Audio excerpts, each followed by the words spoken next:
how's it going, everyone? Thank you for joining me today.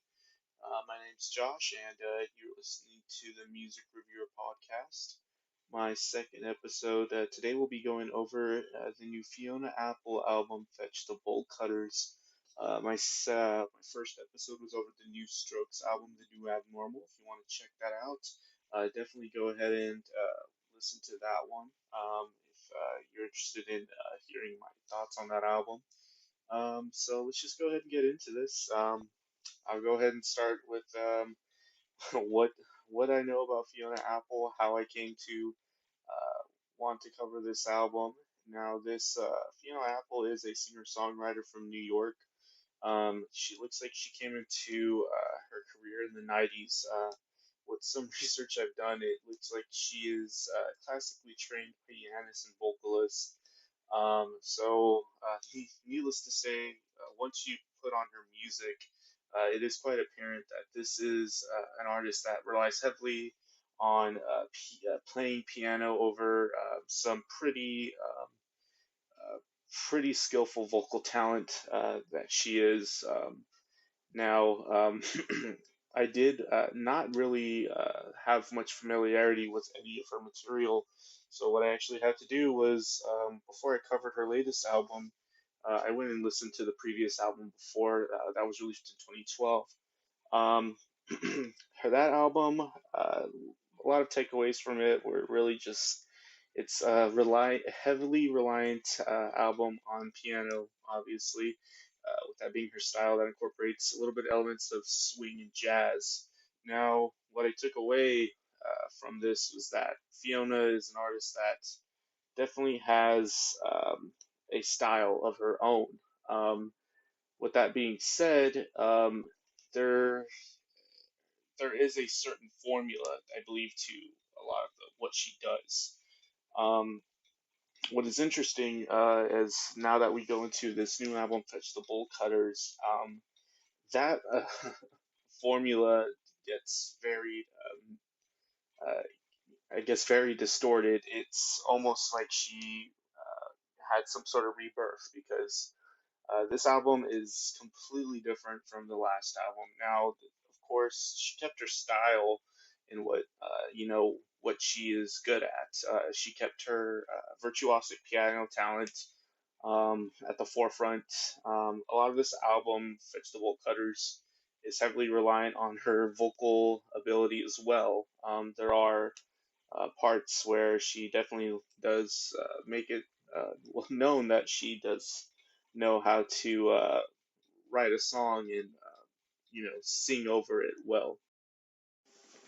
Overall, I feel that Fetch the Bolt Cutters is an album that deviates from standard singer-songwriter norms or songwriting norms in general.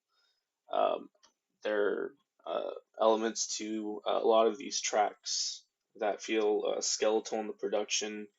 There's not many rich layers. It's broken down mainly to just vocals, piano, and a lot of time double bass uh, accompanying on the track.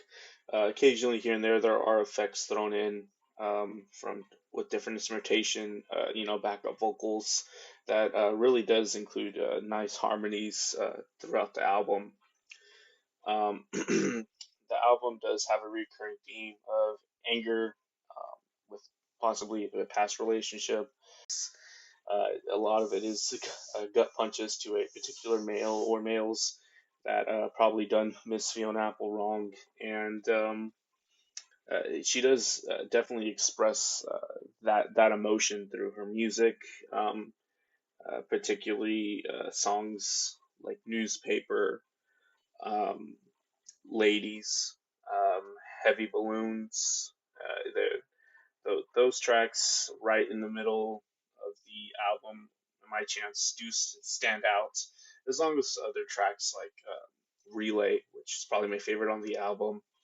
Um, it does include angry lyrics. There's a lot of energy in the track, in the track as well.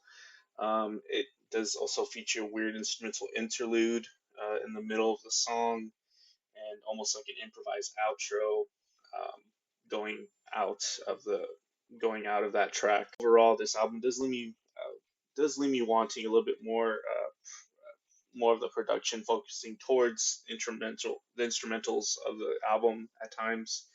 I feel like sometimes the vocals are a little bit too high. You can't really hear what's going on underneath. Now it is mainly, an album that is, and I understand it is an album that is trying to make the lyrics the forefront, the story that is being told the forefront.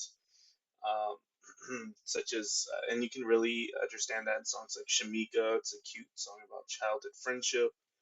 Um, you know, Kick Me Under the Table, another one like that. It's like a power pop song. Um, this song does definitely,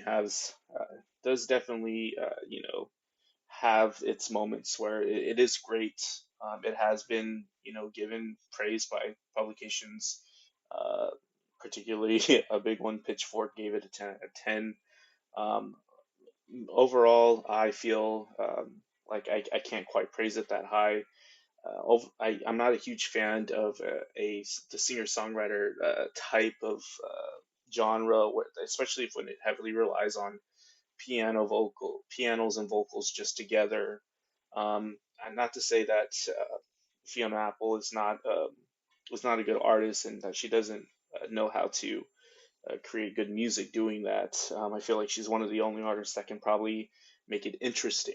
However, I just feel like I wanted a little bit more. The album did lose steam at the end, quite literally. The last songs do kind of fade out. Whether that was intentional or not, I felt like the album did that and it lost steam. And I was just wanting for it to be over, unfortunately, towards the end. Um, Overall, I feel like I'll probably give this album a 6 out of 10.